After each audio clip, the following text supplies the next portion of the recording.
اللہ تمہاری خواہشات کو رد نہیں کرتا، وہ بس انہیں مناسب وقت پر پورا کرنے کا فیصلہ کرتا ہے۔ وہ تمہاری دعاؤں کو سنتا ہے اور کبھی ان کو نظر انداز نہیں کرتا، بلکہ تمہیں اس وقت کے لیے بہترین بدلہ دیتا ہے جو تمہارے لیے بہترین ہو۔ بس تم ہمت نہ ہارنا، خود کو اکیلا نہ سمجھنا، اللہ تمہارے ساتھ ہے۔ وہ تمہاری زندگی سے سارے غم، مشکلیں، تکلیفیں ایسے نکال دے گا کہ تم حیران رہ جاؤ گے۔ سورہ یوسف ہمیں سکھاتی ہے، بیمار صحت یاب ہو جاتے ہیں، مشکلیں آسان ہو جاتی ہیں، غم خوشیوں میں بدل جاتے ہیں، کھوئے ہوئے مل جاتے ہیں، اور بے شک سب کچھ اللہ رب العالمین کے حکم سے ہوتا ہے۔ بس تم اللہ پر توکل رکھو اور صبر کا دامن تھامے رکھو، تمہیں وہ سب ملے گا جو تمہاری خواہش ہے۔ اے انسان، اللہ فرماتا ہے، تیرے رب کے پاس تیرے لیے عطاؤں کا سمندر ہے۔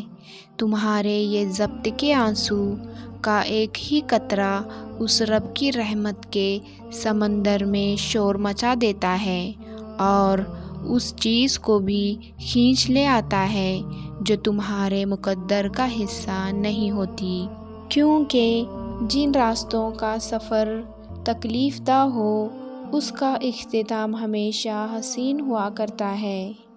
اللہ فرماتا ہے، اور عن قریب تمہارا رب تمہیں پھیر دے گا اس کی طرف جس میں تمہاری خوشی ہے۔ اللہ تمہارا نصیب اپنی مرضی سے لکھ چکا ہے، اور جو دعا تم ابھی مانگ رہے ہو وہ بھی اسی نصیب کا حصہ ہے۔ اللہ تمہاری چاہت سے انکار نہیں کرتا، وہ تمہارا صبر سنبھال کر رکھتا ہے، وہ صدائیں رد نہیں کرتا، وہ بہترین وقت پر نواز دیتا ہے۔ جو لوگ اللہ کے سامنے رو کر دعائیں کرتے ہیں انہیں کبھی اپنے نصیب پر رونا نہیں پڑتا۔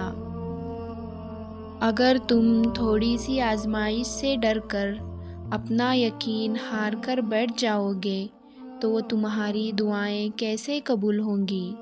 قبولیت کا ایک اصول ہے، صبر رکھو، دعا کرو اور معجزے کو پالو۔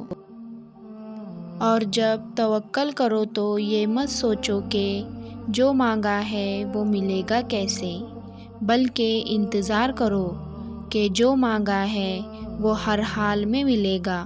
کب اور کیسے، اس بات کا فیصلہ وسیلے بنانے والے پہ چھوڑ دو۔ مانگنے کا حق اس نے تمہیں دیا ہے، جب اس نے سورہ آل عمران میں فرما دیا ہے کہ دعا پہاڑوں کو بھی ان کی جگہ سے سرکا سکتی ہے، تو قبولیت کا شک تو بنتا ہی نہیں۔ اللہ نے مقدر لکھنے کا اختیار تمہیں دیا ہے۔ تمہارے آنسو جو تمہاری روح میں اترتے ہیں پھر کسی کو دکھائی نہیں دیتے، وہ اللہ پاک دیکھتا ہے۔ وہ تمہاری تکلیف سے بے خبر نہیں ہے، تم نہیں جانتے، لیکن وہ تمہاری حفاظت کیے ہوئے ہے۔ ہر طوفان بربادی لے کر نہیں آتا، جیسے حضرت نوح علیہ السلام کے لیے طوفان ہار نہیں بلکہ جیت لایا تھا، ویسے ہی تمہاری آزمائش تمہاری جیت بن جائے گی۔ آغاز میں چوٹ ہے تو اختتام میں شفا بن جائے گی۔ وہ تمہیں ایسے نوازے گا کہ نمازوں میں تمہارے گرنے والے آنسو اللہ پاک کی رحمت پر حیران رہ جائیں گے۔